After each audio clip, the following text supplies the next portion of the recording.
guys, so this is my first vlog. Sebelum gue mulai videonya, I would like to introduce myself dulu. Nama gue Mason Lisa dan di video pertama kali ini gue bakal bahas tentang my acne story. Gue mau share bagaimana perjuangan gue melawan jerawat-jerawat dan baru mendingan di 2 tahun belakangan ini lah gitu. Gimana kisahnya? Yuk. Kapan pertama kali gue mengalami jerawatan? Gue mengalami jerawat itu ketika gue kelas 1 SMP. Penyebab jerawatan, sebenarnya gue juga nggak tahu apakah waktu gue kelas 1 SMP itu gue sedang mengalami masa-masa puber. Tapi yang gue ingat jelas, jerawat gue itu muncul ketika setelah gue mencoba satu compact powder dengan merek depannya huruf M dan warnanya pink. Waktu itu cute banget, jadi gue ganjen aja gitu, gatel. Gue beli terus gue pakai, nggak lama kayak 3-4 hari kemudian kayak muncul bintik-bintik gitu di muka, tapi itu belum parah, cuma jerawat gue pertama kali muncul itu saat itu. Jerawat yang paling parah yang pernah gue rasain itu ya di kelas 2 SMP gitu. Lu bayangin aja ketika lu bangun tidur, ya nggak langsung muncul blek pas lu bangun tidur sih, maksudnya kayak pertama 1-2 gitu, tapi nggak lama tuh kayak satu muka lu tuh penuh dengan jerawat, which is jerawatnya itu bukan jerawat yang ada mata, tapi ini tuh kayak jerawat yang gede-gede kayak bisul gitu, banyak banget di muka, dan itu penuh banget kayak muka lu tuh sisa mata, hidung sama bibir aja gitu loh, kayak semuanya udah penuh sama jerawat, dan itu benar-benar sakit banget muka gue sampai gue nangis. Bayangin aja gimana ada orang yang nangis gara-gara jerawatan, dan maksudnya bukan gara-gara ya secara mentalnya down gara-gara jerawatan gitu ya, tapi lebih kayak ke muka lu sakit cuy, sakit banget gitu, kayak lebam, kayak bengkak aja gitu. Yang dirasakan pastinya minder, gak pede, dan setiap ketemu orang itu gue gak berani natap matanya karena gue yang ngerasa gak pede aja gitu, lebih banyak kayak nunduk gitu. Terus kayak kalau ketemu orang gue pengen mindahin nih satu muka gue ke belakang gitu, jadi orang kalau ngeliat gue rambutnya aja gitu, nggak usah ngeliat mukanya, karena kayak nggak banget lah gitu, parah banget waktu itu jerawatannya. Jadi pengobatan yang pernah gue coba pertama kali itu adalah di dokter kecantikan, salah satu dokter kecantikan di Tangerang, di sekitar daerah Karawaci gitu. Gue nggak bakal bilang, maksudnya nggak bakal mention namanya karena gue tidak terlalu ngefek gitu. Cuma menurut gue mendingan lah selama pengobatan di sana. Jadi di dokter ini gue pakai facial washnya, pakai sunblocknya, krim malam, terus pakai bedaknya juga, karena bedaknya itu bedak kayak bedak tabur gitu. Jadi untuk yang mukanya jerawatan, better kalian itu pakai bedak tabur, bukan bedak padat, bakal menutup pori-pori kita dan menyumbat minyak-minyak itu, jadi jerawat gitulah. Gue berobat di sana itu kayak 2-3 tahun gitu. Bahkan di sana juga gue merasakan facial tradisional gitu, yang mana dipencet-pencet sakit komedo segala macam, ya ampun sakit banget, dan itu cuma sekali. Gue nggak berani lagi karena itu benar-benar sakit banget gitu. Nggak lama gue pakai itu ya, dibilang sembuh sih enggak, tapi ya mendingan, karena gue nggak tahu lagi gue harus berobat kemana. Gue takut nggak cocok gitu, gue takut pindah dokter, gue nggak cocok, dan belum ada yang bisa meyakinkan gue aja gitu. Gak lama muncullah sebuah klinik kecantikan yang sekarang sudah hits sekali gitu. Mungkin kalian salah satu yang pernah berobat di sana juga. Jadi pertama kali gue berobat di sana itu gue cuma bukan berobat sih sebenarnya, gue lebih ke treatmentnya. Dia tuh ada 3 treatment dengan harga 500.000 gitu. Gue cobain dan gue ngerasa so far cocok-cocok aja. Menurut gue cocok atau enggak itu ketika gue nyobain sesuatu, entah itu treatment, entah itu obat, dan tidak muncul apa-apa gitu. Kayak kalau misalnya lu nggak cocok kan pasti kayak entah jadi beruntusan, entah apa gitu, tapi pas gue treatment tidak muncul apa-apa gitu, berarti ya cocok-cocok aja kan gitu. Gue treatment gitu, akhirnya penasaran lah karena mereka juga punya obat jerawat. Akhirnya gue ganti, gue cobain obat malamnya, dan obat malam ini hanya bisa digunakan selama seminggu, jadi seminggu lagi gue harus datang untuk konsul dengan dokternya. gitu. Yang gue rasakan ketika pakai obat malam ini adalah wow, besoknya benar-benar muka gue glowing dan kayak bekas-bekas jerawatnya tuh kayak memudar gitu. Seminggu kemudian gue datang lagi untuk konsul dan obat malam gue digantilah kayak semacam next level gitu. Cuma obat malam yang kedua ini gue harus pakai kalau nggak salah sekitar 2 minggu, jadi gue baru datang untuk konsul lagi.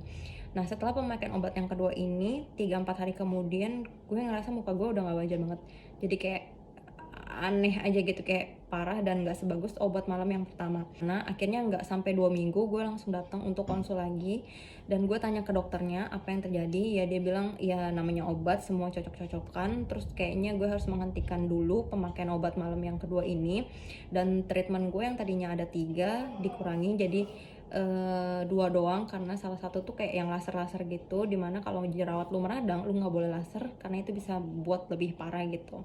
Jadi gue tuh cuma dikasih oxy infusion dan kayak semacam face rejuvenate gitu.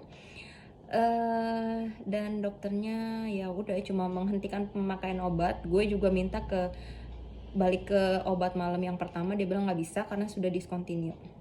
Wow, di saat itu gue benar-benar kecewa sih sama kliniknya. Cuma kalau ke treatmentnya sih enggak sih, cuma gue kecewa ke obatnya aja. Nah kebetulan gue punya teman senasib yang dia jerawatan juga, dan dia berobat ke dokter dekat rumahnya, yaitu dokter Janet Condro. Mungkin kalian yang nonton ini juga pernah berobat di sana. Jadi dokter Janet Condro ini adanya di Pademangan, Jakarta Utara. Sedangkan rumah gue di Tangerang, which is itu jauh banget.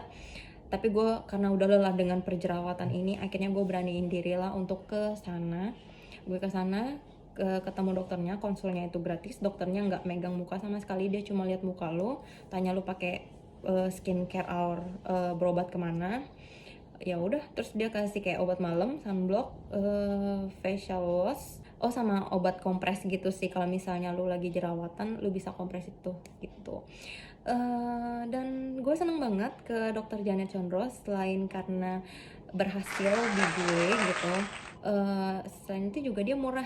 Dia harga obatnya tuh dari 25.000 sampai 50.000 gitu. Jadi pokoknya gue setiap bulan gitu kayak di dia mungkin cuma habis 200 sampai 300.000 doang gitu. Dan itu pun belinya udah ada yang double-double kayak facial wash 2 gitu, krim malamnya 2 kayak gitu-gitu.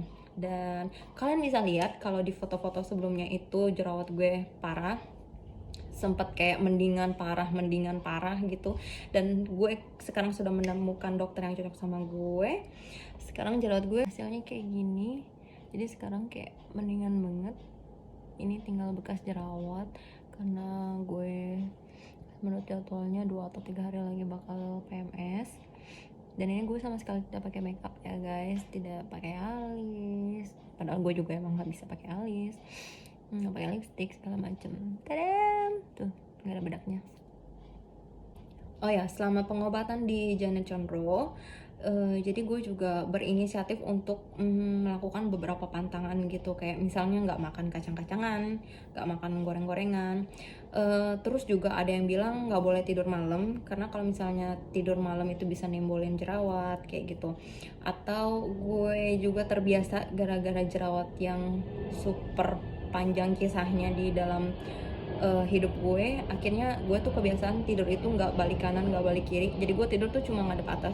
Tapi gue kebiasaan gitu, gue tidak merasa risih karena entah gimana menurut gue ketika muka gue nempel entah sama rambut atau sama bantal, kebesokannya itu pasti kayak jerawatan kayak gitu, entah mungkin rambut gue yang kotor atau bantal gue yang kotor gitu. Jadi menurut gue kalian juga harus ketika kalian melakukan pengobatan di dokter gitu, kalian juga harus menjaga kesehatan, kebersihan gitu dari diri kalian juga gitu. Misalnya sering bersihin tempat tidur mungkin, atau sering keramas rambut, nggak tidur malam gitu, atau segala macam gitu, harus mulai dari kalian juga gitu. Jadi totally itu bisa sembuh.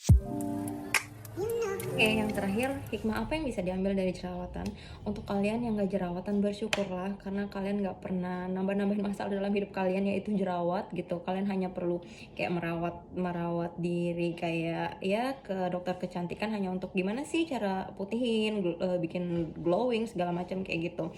Tapi kalau misalnya buat gue atau teman-teman sekalian yang lagi jerawatan atau lagi dalam masa penyembuhan gitu, hikmah yang bisa diambil apa kita bisa jadi lebih aware gitu. Jujur aja, gue itu dari kelas 1 SMP itu orang yang tidak suka pakai body lotion. Gue tidak suka merawat diri gitu, nggak tahu apa yang namanya skincare, bagaimana bersihin muka yang bener atau segala macem kayak gitu. Sangat bukan perempuan sekali gitu. Tapi dari jerawat ini gue belajar banyak gitu. Jadi belajar gimana lebih perhatian sama diri sendiri. Udah gitu juga banyak belajar juga lah apa aja bahan-bahan dalam skincare itu kalau misalnya untuk ngurangin bekas jerawat kayak gitu, untuk ngepesin jerawat dengan cepat kayak gitu. So menurut gue nggak ada yang nggak mungkin. Buat teman-teman yang lagi ngalamin masa jerawat parah, jangan menyerah gitu. Kalian pasti bisa ngelewatin. Kalau misalnya kalian udah nemuin satu dokter yang cocok gitu, kalian pasti akan sembuh. Dan setelah sembuh, cobalah untuk perlahan-lahan mengganti, ya kalau baca-baca di artikel Google gitu nggak bagus pakai obat dokter lama-lama, katanya kulitnya tipis segala macam. Tapi gue sih tidak merasakan hal itu di dokter Janet ya. So guys, itulah kisah perjalanan panjang tentang jerawat gue. Semoga bermanfaat dan boleh kalian bagikan atau share ke teman kalian, saudara, atau bahkan ke diri kalian sendiri yang mungkin lagi mengalami. Gue sangat menganjurkan cobalah untuk konsultasi aja dulu ke dokter Janet Pademangan. Dan video ini gue buat bukan karena gue di endorse oleh dokter Janet atau gue dibayar, tidak sama sekali. Jadi gue benar-benar dengan sukarela membuat video ini buat teman-teman sekalian yang lagi ngalamin jerawat parah gitu. Jangan berkecil hati. Di next video gue juga bakal sharing tentang skincare apa aja yang gue pakai untuk ngurangin bekas jerawat. Oke, sekian sharing pengalaman mengenai dunia perjerawatan dari gue. Semoga kalian yang lagi ngalamin jerawat cepet kelar, cepet sembuh. Dan thank you for watching. See you.